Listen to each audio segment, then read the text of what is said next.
menyatakan bahwa Engkaulah segalanya bagi kami. Walaupun dunia meninggalkan kami, tapi Yesus segala-galanya bagi kami. Yesus yang tidak pernah meninggalkan kami di dalam segala kondisi kami. Bahkan Engkau Tuhan Allah kami yang baik, yang mengasihi kami, yang terus menolong dan menuntun kami. Engkau menjagai kami dari segala hal yang kami alami di dunia ini. Dan Engkau Tuhan yang selalu berkata-kata kepada kami melalui setiap waktu-waktu pribadi kami bersama dengan Engkau. Kami menikmati hadirat-Mu di tempat ini ya Tuhan. Kami bersyukur kami diberi kesempatan dengan leluasa untuk bisa menaikkan puji-pujian kami. Membawa setiap doa-doa kami bagi bangsa ini. Membawa pergumulan-pergumulan di dalam pelayanan yang ada. Kami bersyukur karena kesempatan seperti ini bukanlah kesempatan yang bisa didapatkan oleh semua orang di bumi pertiwi ini. Namun saat ini kami menikmati hadirat Tuhan. Kesempatan yang baik Allah berikan bagi kami. Karena itu Tuhan, biarlah kesempatan yang baik ini juga kami pergunakan untuk benar-benar menyiapkan hati kami, mendengarkan suara Tuhan yang Tuhan percayakan untuk kami dengar bersama dan kami diajar dibentuk. Sehingga firman-Mu yang akan kami dengar dan kami pelajari bersama Tuhan menjadi satu arahan yang baik di dalam kehidupan kami. Engkau memberkati kami dengan firman-Mu dan biarlah setiap kami boleh mendengarkan dan melakukan firman-Mu di dalam kehidupan ini. Hamba yang menyampaikan di dalam segala keterbatasan hamba, kiranya kuasa Roh Kudus Tuhan saja yang bekerja dan memampukan hamba menyampaikan isi hati Allah dan setiap kami boleh menikmati berkat-Mu pada sore hari ini. Berkati kami semua ya Bapa, berkati ruangan ini, berkati semua sarana yang kami gunakan. Di dalam nama Tuhan kami Yesus Kristus, kami sudah berdoa dan mengucap syukur pada Bapa di surga. Amin. Ya, shalom.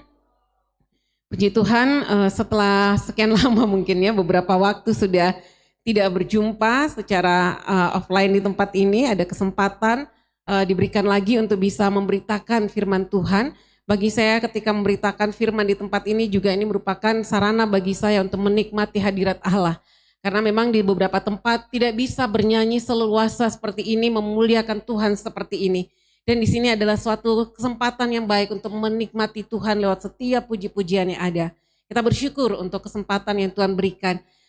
Sore hari ini ketika saya diminta saya merenungkan dari bagian Mazmur. Tapi saya dari pagi tadi benarkah Tuhan cocok atau tidak dengan melihat kondisi bangsa yang ada. Menangis di depan Tuhan dengan apa yang saat ini sedang dialami gitu ya. Mungkin kita tidak melihat berita di televisi karena memang undang-undang penyiaran melarang. Dan banyak orang yang ingin menyuarakan kebenaran ataupun juga ingin menyuarakan aspirasi. Tidak bisa untuk bertemu dengan berita-berita mana yang terbaik. Namun saya cuma melihat apa sih sebenarnya yang Tuhan mau. Supaya kita sebagai orang-orang yang beriman itu bisa melakukan sesuatu.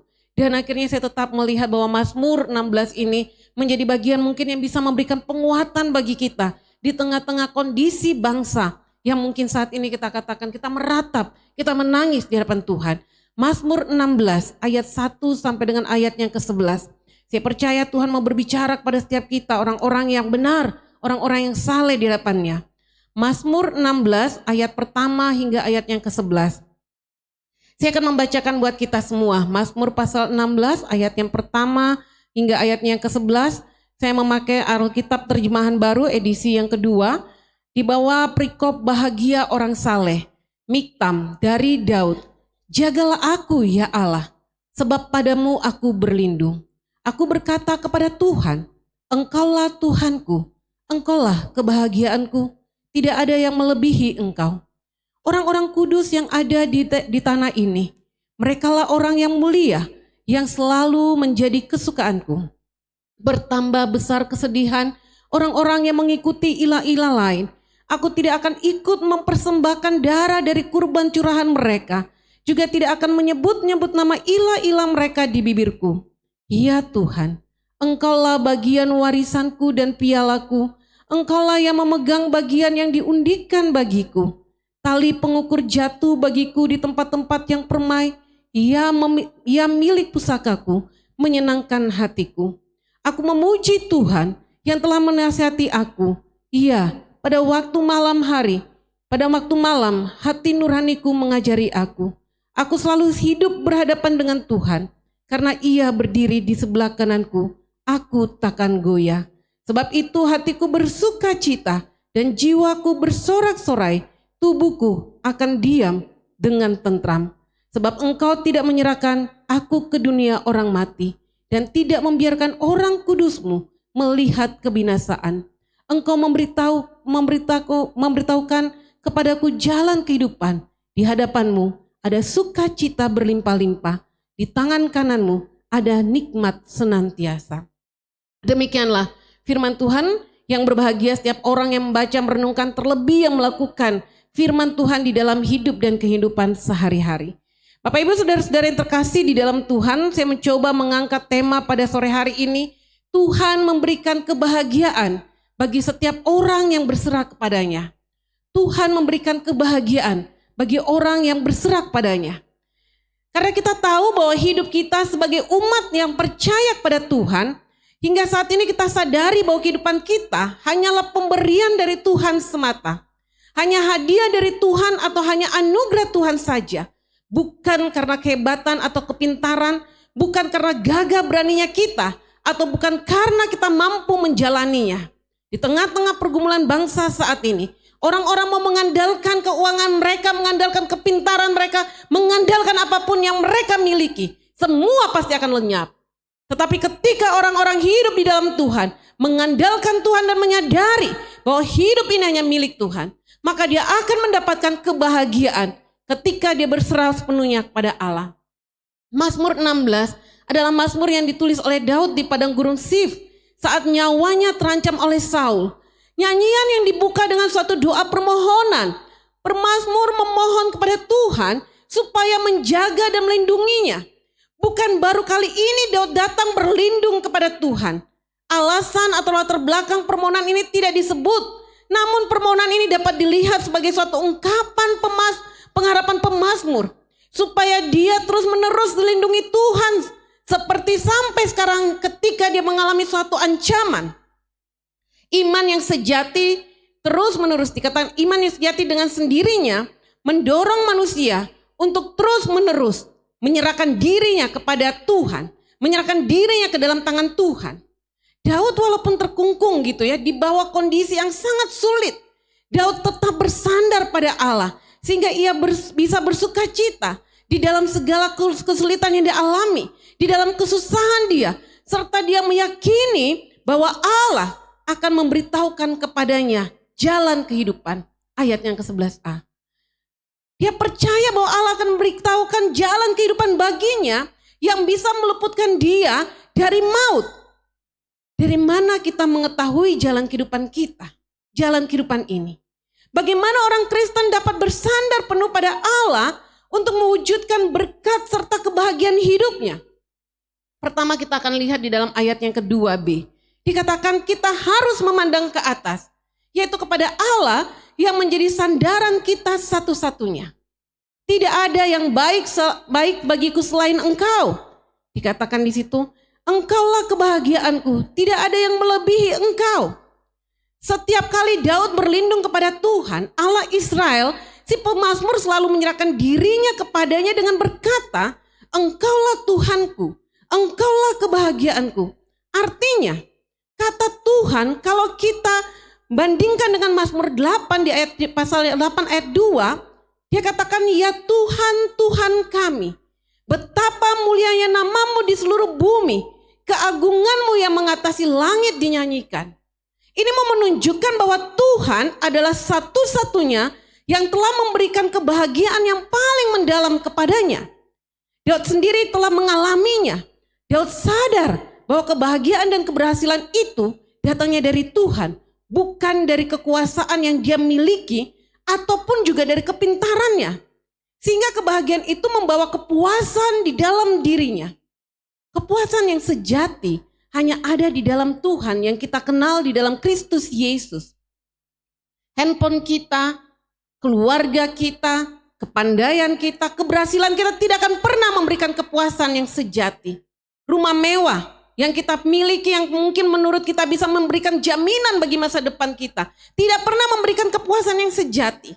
Karena itu jangan pernah mencari kepuasan di dunia ini, tetapi carilah di dalam Tuhan yang menjaga dan memelihara hidup kita. Dalam kehidupan kita ada banyak persoalan yang kita hadapi. Salah satu persoalan bangsa saat ini.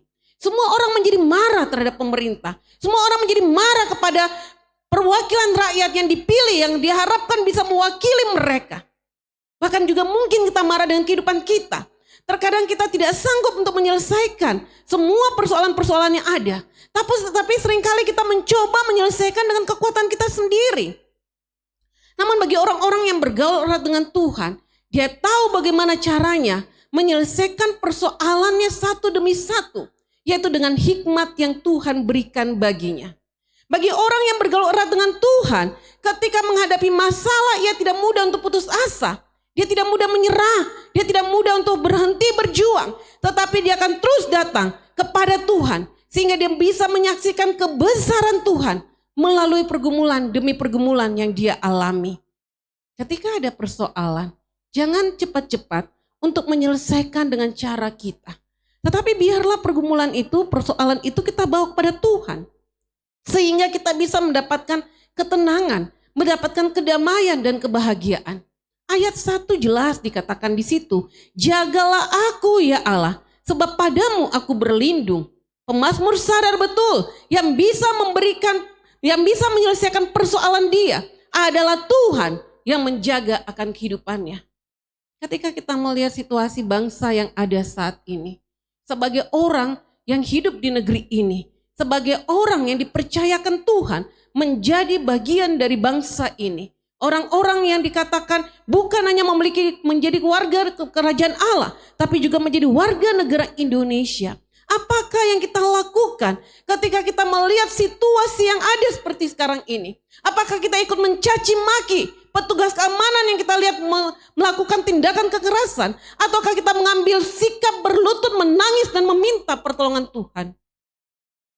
Kemarin karena situasi semakin chaos gitu ya di Jakarta, karena kantor kami Perkantas itu dekat sekali dengan tempat di mana kerusuhan itu terjadi, karena beberapa teman tidak bisa pulang terjebak di dalam situasi demo pada saat itu. Kantor kami dekat Monas, jadi situasi di tempat itu sudah begitu panas. Lalu mereka katakan bagaimana caranya supaya semua ini bisa menjadi tenang. Tidak ada yang bisa atasi selain Allah yang punya kehidupan ataupun juga bumi ini. Maka pada saat itu semua langsung serentak di jam 2 siang kami serentak berkoordinasi. Mengambil waktu beberapa jam sampai dengan jam 7 malam untuk berdoa. Zoom kami sediakan 500, penuh-penuh, semua minta ikut bergabung dalamnya. Dan saya sangat meyakini Tuhan mendengarkan semua pergumulan-pergumulan orang percaya. Ketika mereka hendak membakar daerah-daerah di daerah Pasar Baru, Tuhan arahkan dan semua Tuhan halau dengan cara Tuhan. Kita tidak bisa berbuat apa-apa di dalam situasi seperti ini. Tapi kita juga tidak bisa ikut-ikutan terus memaki-maki. Karena itu tidak akan memberikan solusi yang baik. Yang kita bisa lakukan, ya Tuhan, jagalah kami, jagalah aku. Dan biarlah kami terus mencari pertolongan ini hanya di dalam Tuhan. Yang akan memberikan kemenangan. Kebenaran tidak perlu dibela, karena kebenaran itu akan membuktikan dirinya sendiri. Karena itu, sebagai orang-orang saleh yang hidup di dalam Tuhan, Bapak Ibu saudara-saudari, sudah saatnya untuk kita berseru-seru pada Tuhan supaya bisa merasakan kedamaian di bumi pertiwi ini. Kita tidak bisa egois untuk memikirkan cuma diri kita sendiri, tetapi berdoa bagi bangsa ini. Saya sangat meyakini ketika kita terus berseru dan memanggil-manggil Tuhan untuk bisa bertindak atas bangsa ini. Menghadirkan orang-orang yang cinta akan Tuhan hadir di sekeliling para pemerintah yang ada. Membisikkan hal-hal yang baik pada mereka. Sehingga pemerintah bisa mengambil langkah yang tepat. Menghentikan semua masa yang ada sekarang ini, demonstrasi ada. Maka saya percaya kita akan tetap bisa hidup di dalam kedamaian dan ketenangan. Tapi kalau kita orang-orang percaya pun juga ikut-ikutan, merasa bahwa inilah yang memang harus terjadi dan sebagai tanpa melibatkan Tuhan di dalam pergumulan bangsa ini, maka yang terjadi terus menerus adalah kekacauan demi kekacauan. Jujur saya trauma gitu ya, ketika kemarin teman-teman video call dan memperlihatkan, saya sangat trauma. Tahun 1999 ketika harus keluar dari Timor menjadi seorang pengungsi, bukan hal yang enak. Melihat darah, melihat orang mati sekitar kiri kanan yang ada. Kita tidak pernah minta itu terjadi. Tapi Tuhan izinkan itu terjadi. Supaya apa? Setiap kita terus berseru kepada Dia. Pencipta langit dan bumi ini. Yang berdaulat atas bangsa ini. Dia ingin supaya kita pun juga datang. Saya percaya semua ini ada dalam kedaulatan Allah. Saya percaya semua ini ada di dalam izin daripada Allah. Menghancurkan orang-orang yang sombong dan juga orang-orang yang bertingkah sesuka hati mereka. Tuhan akan memakai anak-anak Tuhan yang terus berseru kepadanya. Meminta pertolongan daripada Tuhan. Kebahagiaan kita tidak diukur dengan berapa banyaknya harta yang kita miliki. Atau dengan banyak prestasi yang kita punya. Karena semua itu hanya bersifat sementara. Ada orang-orang yang sudah kaya raya tapi tidak tahu bahagia. Karena itu tadi terlalu egois. Salah seorang rekan tadi mengirim pesan. Bandara Soekarno-Hatta begitu padat dan membuat mereka sangat lelah. Saya katakan kenapa bisa lelah? Karena banyak pejabat-pejabat yang memiliki keuangan dan sebagainya. Lari ke luar negeri.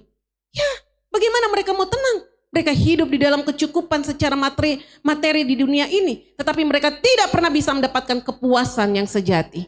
Tapi orang-orang percaya yang tidak memiliki banyak harta dan sebagainya. Tapi Tuhan berikan kepuasan yang sejati. Amin. Ada ketenangan dan kedamaian. Sebelum berangkat ke sini tadi pulang dari gereja, satu adik mahasiswa kirim surat. Isinya bahwa mereka akan berkoordinasi secara lembaga pendidikan dan sebagainya akan mengadakan demonstrasi. Saya tanya dengan dia, lu yakin? Benarkah itu yang Tuhan pimpin? Benarkah itu yang terbaik? Bahwa dalam pergumulan. Dia bilang, Kak tidak setuju, bukan setuju atau tidak setuju. Apapun yang kamu perbuat, apapun yang terjadi saat ini, libatkan Tuhan di dalamnya. Kita tidak tahu ya apa yang terjadi besok dan lusa di Indonesia ini. Tapi negeri ini milik Tuhan. Bumi pertiwi ini milik Allah yang berdaulat atasnya. Yang kita tahu kita sebagai orang percaya terus berdoa. Dan nikmati kebahagiaan di dalam Dia.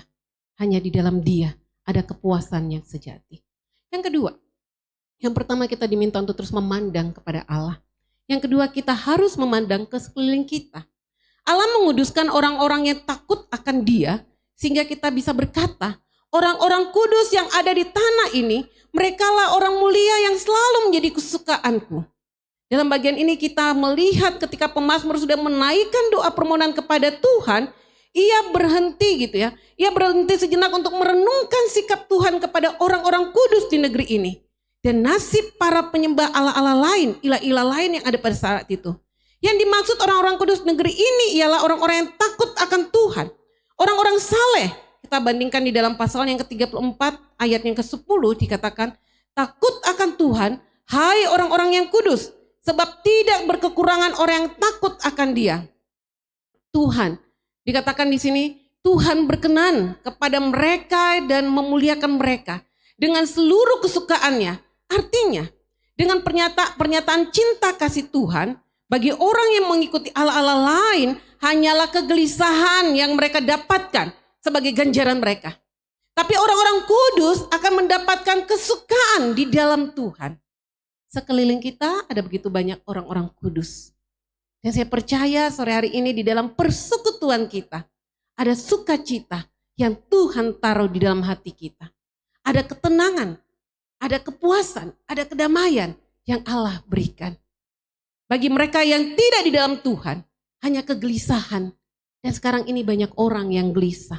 Karena tidak tahu apa yang akan terjadi di hari depan. Ayat 4 bagian A dia katakan, bertambah besar kesedihan orang-orang yang mengikut Allah lain. Satu-satunya yang dapat memberikan kebahagiaan sejati kepada manusia hanyalah Tuhan. Allah Israel, Allah di dalam Kristus yang kita imani. Tuhan memberikan kebahagiaan bagi orang yang berserah kepadanya.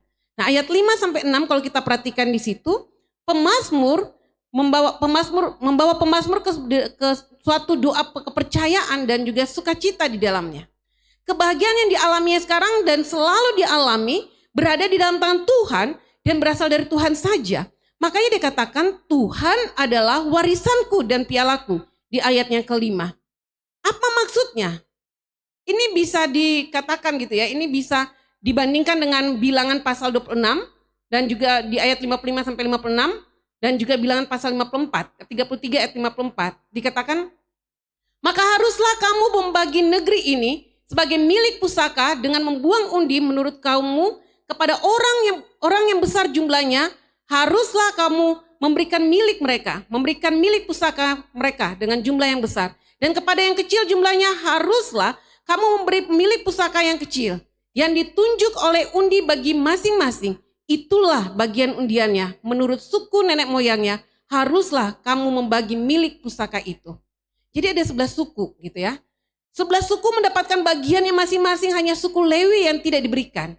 Karena itu semua suku harus mendukung dan memberikan kepada suku Lewi. Suku Lewi memberikan seluruh hidupnya untuk melayani Tuhan.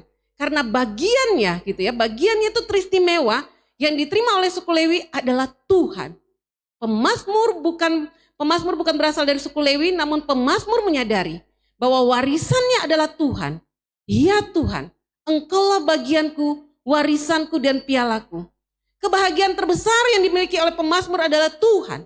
Tuhanlah pencipta dan pemilik kehidupan kita. Tuhan yang berkuasa atas hidup kita. Kalau kita lihat di dalam hidup ini, kita bisa katakan musim boleh berganti. Namun kasih setia Tuhan tetap untuk selama-lamanya. Tuhan memberikan kebahagiaan kepada setiap orang yang berserah padanya. Jadi biarlah di dalam kehidupan kita juga, kita mewariskan warisan kepada anak-anak kita, bukan harta kekayaan yang membuat mereka akhirnya saling menghancurkan satu dengan yang lain. Tapi berikan warisan, yaitu warisan iman yang sungguh-sungguh yang mereka imani di dalam Kristus Tuhan. Kristus yang sudah mati dan bangkit menebus setiap dosa-dosa kita. Jangan wariskan harta benda, karena wariskan harta benda itu menjadi sumber bencana di dalam kehidupan ini. Ketika kita mewariskan iman bagi anak-anak kita, maka mereka akan memakai semua itu. Dan semua berharta benda yang ada akan dikelola dengan baik.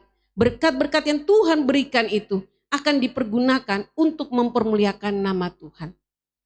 Kalau yang diutamakan adalah warisan harta, kita lihat ya sekarang banyak sekali.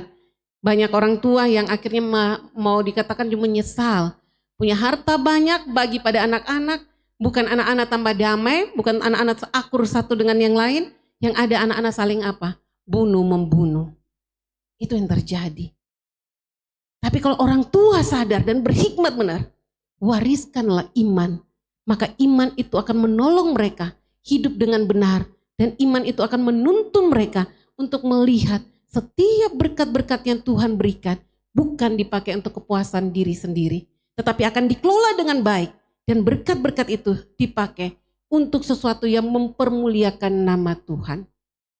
Negeri ini juga diwariskan banyak hal ya oleh para pendahulu kita. Orang-orang para pahlawan itu mewariskan tanah air ini. Tapi saya bersyukur gitu ya. Sebenarnya Indonesia ini berdiri bukan atas nama 1-2 orang. Tapi Indonesia ini atas berkat dan rahmat Tuhan. Berarti memang benar-benar Indonesia milik Tuhan sendiri. Tapi karena banyak orang yang serakah, banyak orang yang merasa ini tanah milik dia, banyak orang yang merasa bahwa dia harus menguasai harta kekayaan bumi pertiwi ini, sehingga terjadi seperti ini. Kalau mereka sadar bahwa Indonesia berdiri atas berkat dan rahmat Allah, dan itu sudah mereka dan sudah tertuang di dalam undang-undang yang ada. Tapi sayangnya orang-orang yang ada yang sekarang memimpin, yang dipercayakan untuk memimpin, tidak memikirkan bahwa harta milik yang mereka punya semua itu bukan untuk kepentingan milik pribadi, tapi justru dihabiskan untuk kepentingan-kepentingan pribadi dan untuk hanya kepuasan diri sendiri. Saya sangat yakin Tuhan akan benar-benar menghancurkan mereka, orang-orang yang serakah itu, orang-orang yang tidak memikirkan akan kepentingan rakyat, kepentingan bangsa. Orang-orang yang tidak peduli kepada janda, yatim piatu dan juga kaum miskin yang ada, kaum marginal yang ada di bumi pertiwi ini. Mereka akan menerima hukuman mereka. Saya tidak tahu apakah saya menjadi orang yang sangat jahat di hadapan Tuhan. Tapi itulah doa saya. Di hadapan Tuhan tadi malam. Saya terus meminta Tuhan hancurkan orang-orang yang hanya memikirkan kepentingan pribadi mereka. Sudah malas sebenarnya berdoa bagi bangsa ini. Tapi Tuhan kembali mengingatkan, engkau harus mendoakan. Jika engkau ingin hidup tenang damai di negeri ini milik kepunyaanku. Maka engkau orang-orang kudus yang mengenal Allah, berserulah kepada Tuhan dan biarlah Tuhan yang bertindak. Jangan kita kotori tangan kita, tapi biarlah Sang pemilik bumi ini yang bekerja melalui setiap orang-orang yang pantas untuk menghancurkan orang-orang yang serakah itu. Bapak Ibu saudara-saudara yang terkasih di dalam Tuhan, mari kita juga belajar. Kalau kita mau menjadi orang yang bahagia, orang yang mengalami kepuasan di dalam Tuhan, perhatikanlah sekeliling kita. Mulai dari keluarga kita, anak-anak kita, mulai dari lingkungan kita, tempat di mana kita tinggal, berdoalah untuk mereka. Supaya mereka pun juga mengalami Tuhan. Mereka juga mengalami kasih karunia Allah. Dan ketika mereka hidup di dalam Tuhan, maka lingkungan kita pun juga akan merasa menjadi damai sejahtera. Akan menjadi tenang, akan menjadi damai. Karena orang-orang hidup di dalam takut akan Tuhan. Terakhir yang ketiga, kalau kita mau bahagia ataupun juga kita bisa merasakan akan kepuasan sejati, ketiga, kita harus memandang ke depan. Di ayat 16, di ayatnya ke-11a, ayat ke-11. Engkau memberitahukan kepadaku jalan kehidupan. Engkau memberitahukan jalan kehidupan di hadapanku. Ada sukacita berlimpah, di tangan kananmu ada nikmat senantiasa. Dari doa kepercayaan yang penuh sukacita dan bernada pujian ini, pemazmur beralih ke pernyataan niat untuk memuji Tuhan. Dalam ayat ke-7 dia katakan, aku memuji Tuhan yang telah menasihati aku. Dalam ayat ini juga ayat 8 dan ayat 9 gitu ya. Pemazmur seolah-olah mau menceritakan mengapa milik pusakanya ini menyenangkan hatinya. Alasannya ialah bahwa Tuhan selalu menyertainya dengan nasihat-nasihat yang ada. Nasihat Tuhan selalu diberikan kepada setiap mereka yang berserah padanya. Nasihat yang dikatakan bahwa peringatan-peringatan Tuhan menjadi penasihatnya. Bahkan pemazmur mengatakan bahwa nasihat Tuhan yang mengajarinya setiap malam. Pada waktu semuanya tidak bersuara lagi, pemazmur mendengarkan nasihat Tuhan, yaitu agar dia kembali kepada kehidupan yang sejati dan terus mengandalkan Tuhan. Di sini kita lihat ada hubungan antara Tuhan dan juga hati nurani. Bagi orang Israel, hati dipandang sebagai pusat dari hidup batinnya. Maka ketika kita terus punya relasi yang baik dengan Tuhan, hati kita akan terjaga, hati kita akan tersentuh, hati kita akan menangis melihat ketidakadilan terjadi di bangsa ini. Itu sebabnya warisan yang dihadiahkan itu menyenangkan hati pemazmur, terutama karena dia tidak bersifat pasif, tetapi dia aktif. Pemazmur selalu menempatkan Tuhan di hadapannya, artinya hidup di hadiratnya. Konkretnya itu mungkin dengan selalu memperhatikan nasihat yang diberikan Tuhan kepadanya. Dikatakan karena pemazmur percaya bahwa Tuhan berdiri di sebelah kanannya sebagai penjaga di tengah pasang surutnya hidup ini. Pengalaman inilah, pengalaman dan sikap dan keyakinan akan keakraban hubungan dengan Tuhan tersebut memberikan kepadanya sukacita dan ketentraman yang mendalam. Baik di batinnya, jiwanya, hatinya maupun secara lahir tubuhnya juga. Relasi kita dengan yang dalam dengan Tuhan itu membuat kita itu bisa menikmati Tuhan, berbicara apa adanya di hadapan Tuhan. Saya harus katakan, Tuhan, saya jengkel tinggal di negeri ini. Tapi Tuhan menghadirkan saya ada di negeri ini. Saya tidak bisa memilih. Kalau dulu bisa memilih 1999 lebih baik tinggal di Timor Leste. Dengan segala hal yang masih kami punya di sana. Tapi Tuhan katakan pergi dan berangkat. Maka kami satu keluarga keluar dari Timor Leste itu tanpa membawa pakaian dan sebagainya. Hidup di pengungsi di Naubaki itu seperti orang yang tidak punya rumah dan keluarga. Ada 1 bulan di sana, 2 minggu kedua suara sudah tidak ada. Ngomong dengan orang kayak orang bisu. Dan saya tahu artinya bisu seperti apa dan sulitnya berkomunikasi. Sampai saya pikir, Tuhan, kenapa kau izinkan kami dulu keluar? Kalau sampai di sini pun juga negeri ini masih seperti ini. Tuhan cuma bisa berbicara di dalam setiap doa dan perenungan firman yang ada. Tuhan mau kita ada di tempat ini supaya kita pun juga bisa memberikan ketenangan, kedamaian bagi orang-orang di sekeliling kita. Melalui hidup kita bisa menjadi berkat bagi sesama kita. Ketika kita merasakan damai, kita merasakan tentram, kita merasakan sukacita, kiranya orang-orang di sekeliling kita pun juga ikut merasakan hal demikian. Supaya orang-orang itu juga bisa akhirnya mengenal Allah yang hidup itu. Allah yang tidak pernah membiarkan kita sendiri di tengah-tengah situasi yang sulit seperti saat ini. Karena itu kita sebagai orang beriman, hendaknya kita juga memiliki pengalaman, sikap dan relasi yang akrab dengan Tuhan. Kita bekerja ataupun juga kita melakukan segala sesuatu di dalam kehidupan kita. Biarlah kita mengerjakan semua itu sebagai mandat dari Allah yang memberikan kepercayaan bagi kita. Sehingga kita terus memiliki sikap yang benar di dalam segala hal yang kita lakukan. Ketika teman-teman saudara-saudara yang diberikan kepercayaan untuk bekerja. Bekerja bukan cuma sekedar untuk mendapatkan gaji. Tetapi lebih dari itu, kita bisa mengaktualisasikan diri kita, kita bisa melayani sesama dan kita bisa memuliakan Tuhan melalui pekerjaan itu. Ketika teman-teman dipercayakan untuk bekerja, untuk menjadi seorang pelajar mahasiswa, Tuhan beri kesempatan itu bukan supaya kita menjadi pandai sendiri, tetapi Tuhan mau supaya kita nantinya bisa berkarya, memberikan kontribusi yang baik bagi bangsa ini. Ketika kita dipercayakan sebagai ibu rumah tangga, Tuhan bukan cuma mengatakan kamu duduk diam di rumah, tetapi Tuhan mau kita mengambil bagian sebagai peran sebagai seorang ibu yang terus mendidik anak-anak di dalam takut akan Tuhan, sehingga menghasilkan anak-anak yang sungguh-sungguh takut akan Tuhan, memberikan hidup yang baik di tengah-tengah bangsa ini. Itu yang Tuhan ingin, supaya kita berdiri bagi bangsa ini. Kita ada untuk menyatakan kasih dan kemuliaan Tuhan. Kemenangan yang akan kita alami, yang akan kita berikan adalah kemenangan karena Tuhan sendiri yang sudah berdiri di sebelah kanan kita dan yang memberikan kemenangan bagi kita. Kemenangan itulah yang membawa kita kepada kebahagiaan. Bapak Ibu saudara-saudari yang terkasih di dalam Tuhan, saya pikir sekarang tidak ada saatnya lagi untuk kita mengeluh, tidak ada saatnya lagi untuk kita mengatakan apa yang terjadi dengan pemerintah dan sebagainya. Tapi mari kita berkontribusi, apa yang bisa kita lakukan di tengah-tengah situasi ini supaya kita tetap bisa hidup tentram dan damai. Yang bisa kita lakukan, teruslah berdoa.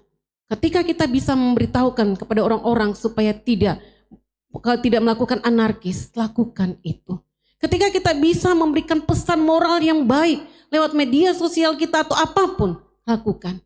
Supaya melalui setiap kebenaran-kebenaran firman Tuhan yang kita sampaikan, kiranya orang-orang juga bisa ikut merasakan kedamaian, bisa ikut merasakan ketentraman, dan juga bisa ikut merasakan hidup di negara ini. Sebenarnya ada banyak sukacita yang Tuhan akan berikan. Karena itu mari kita terus hidup berserah kepada Tuhan, hidup mengandalkan Tuhan. Jangan mencari perlindungan dari tempat yang lain, karena perlindungan kita hanya di dalam Tuhan. Teruslah hidup kudus di hadapan Allah dengan melakukan segala hal yang Tuhan inginkan sesuai dengan firman-Nya. Hiduplah di dalam iman yang teguh dan tidak goyah, dan terus memuji-muji Allah serta berserah penuh kepada Tuhan, sehingga kita bisa mendapatkan kebahagiaan, mendapatkan ketenangan, mendapatkan kepuasan dan juga kedamaian, bahkan sukacita yang sejati. Tuhan memberikan kebahagiaan dan sukacita yang sejati kepada setiap orang-orang yang mengandalkan Dia. Mari kita berdoa.